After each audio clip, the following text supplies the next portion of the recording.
सकाळी मला उठून ठेवलंय. आई ग. मोना बाय, तिकडं बाहेर सगळे व्यायाम करतात आणि तुम्ही काय करता इथं? या आता तुम्हाला पण सांगते, माझी पाठ दुखते ना म्हणून थांबले इथं.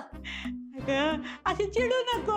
हे बघ, मी असा मायना हात फिरवला ना तुझ्या पाठीवर की तुझी पाठी एकदम बरी होईल जाईल बघ. हा नको हा पुयाजी, तुमचा मायेचा हातही नको आणि आईची मायाही नको मला. अगं म्हणा, अगं कशाला एवढी चिडती ग तू? हे बघ, तुझा विचार करते ना माझ्याबद्दल, पण मी तुझ्याबद्दल कोणतीच वाईट विचार करत नाही बरं का. हा ओ पुयाजी, जा ना, नाश्त्याची तयारी करा तुम्ही.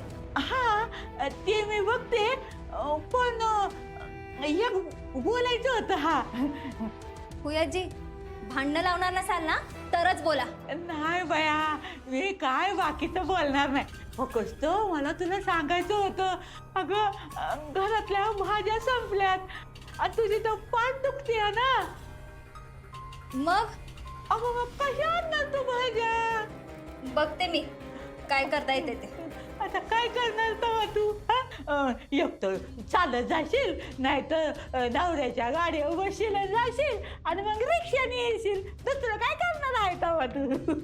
ओ पुयाजी, अहो कशाला किरकिर करताय? तुम्हाला भाजी मिळाल्याची मतलब ना. तुला सांगू का मोनाबाई, मला ना तुझं खरंच ग लई लई वाईट वाटतं बघ. म्हणून मी म्हणते, अगो तुला सांगते बया, मोठ्या घरच्या बायका अशी मोठी गाडी काढतात आणि मला मोठा भाजीपाला घेऊन येतात. हा हे तुम्ही कुठं बघितलं? आता मी काय आता काम करते वय, मी लई बायका बघितल्या आणि अगो तुला सांगते काय रुबाब असतो त्यांचा. आणि बया तू बिचारी कशी जाणार काय माहिती. आज मी जाईन कसं तरी.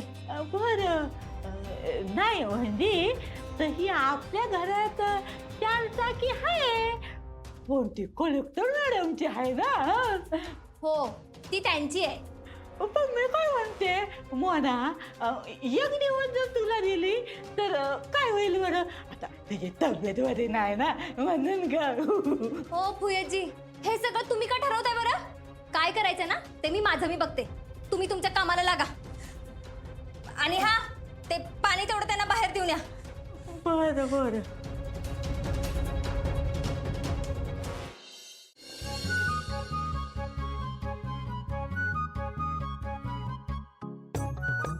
अहो, तुम्हाला मी बोलले होते त्याबद्दल विचार केलात का? म्हणून आम्ही आता ऑफिसला चाललोय, आल्यावर बोलू आपण. अहो ते सोडा.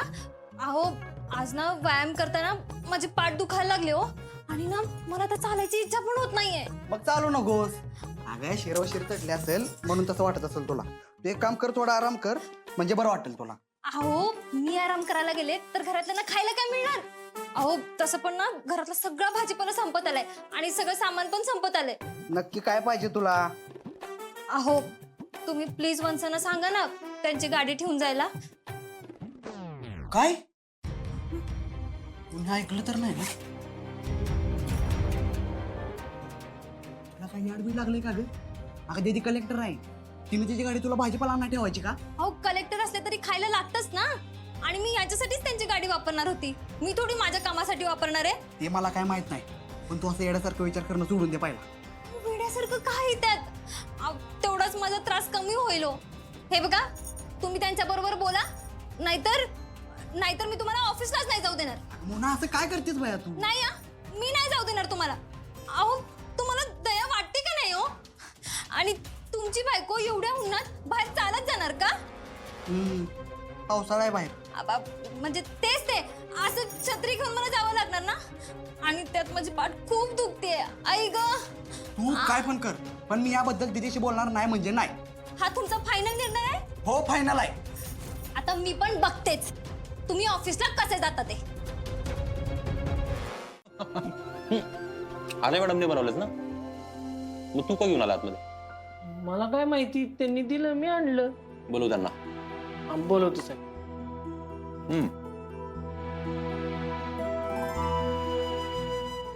आत येऊ का सर? यस साऱ्या. सर बोलवलं तुम्ही? बोला, एक नंबर झाला. Thank you sir. अगं थँक्यू काय, तू केलंस डाळवड्या मग चिंचू वेगळं वाटवल्या. तसं नाही अर्जुन, पण परत मी हे सगळं केलं तर तुला असं वाटेल की मी तुला इम्प्रेस करण्यासाठी करते, या भीतीनेच मग मी चिंचुकेंकडे दिल्या होत्या. काय झालं अर्जुन, चिडलायस का तू? असं नाही अरे. हे बघ, या छोट्या छोट्या गोष्टींचा तू एवढा नको विचार करत जाऊ. मग काय होईल, आपण जे नॉर्मल वागतोय बोलतोय ना त्यातून पण वेगळाच अर्थ निघेल. तसं नाही अर्जुन, मी फक्त पुढचा विचार अरे आपण नॉर्मल वागूयात ना, एकदम नॉर्मल. हे बघ, आपल्यामध्ये योग्य ते डिस्कशन झाले, गोष्टी संपल्यात ना सगळ्या, तर तू मला इम्प्रेस करण्याचा प्रयत्न का करशील? एवढं कळतं का मला? अर्जुन तुला कळत नाही असं नाही म्हणायचं होतं मला. अरे मला फक्त एवढं म्हणायचंय की आपण नॉर्मल कलिग्स आहोत ना, सहकारी आहोत. त्यामुळे छोट्या मोठ्या गोष्टींचं शेअरिंग होत राहणार, त्यातून वेगळा काहीतरी अर्थ काढण्याची गरज नाही अगं. Yes sir. आणि बघ, आपल्या लग्नाचा विषय माझ्यासाठी संपलाय, त्यामुळे आपण एक मित्र म्हणून, चांगले सहकारी म्हणून काम करत राहू ना. हो सर. आणि हा, ते मी तुला काल म्हणलं होतं ना, ते वनाज कॉर्नरच्या ऍक्सिडेंट केसची फाईल ती बघून घे. हो सर. आणि गणपती बसतात आता, त्यामुळे ते बंदोबस्त करावा लागणार आहे, त्याकडे तू विशेष लक्ष घाल. Yes sir. हा, तू आलीस तरी चालेल. Okay sir.